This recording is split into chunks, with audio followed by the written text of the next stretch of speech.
کردم میگم جوابشونو بدی؟ نه دیگه برای چی جوابشونو بدی؟ یه دقیقه وایسا. یه دقیقه چی رو وایستم الان؟ این مال منه. خب همین پیج رو داشته باشم یا این پیج شخصیه؟ نه یه پیج دیگه باید بزنی. نمیشه جمعش. ها؟ نمیشه. چی نمیشه؟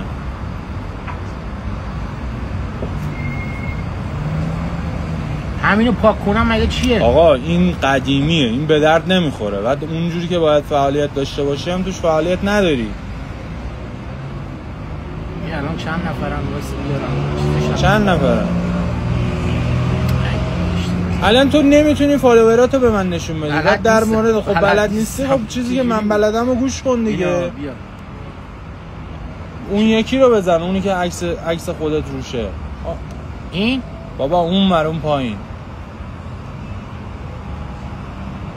1400 خورده این نفر رو تو فالو کردی، اونها فالوت نکردن که. 861 هم فالوور. 861 نفر تو رو فالو کردن.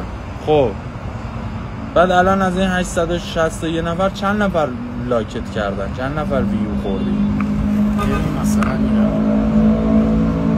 220 نفر. خب 220 نفر. الان تو 800 خورده ای تا فالوور داری، الان باید 4000 نفر ببینن.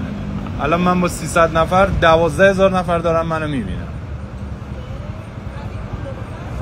چجوری 12000 نفر میبینن؟ میبینن دیگه، میره توی اکسپلور دیگه.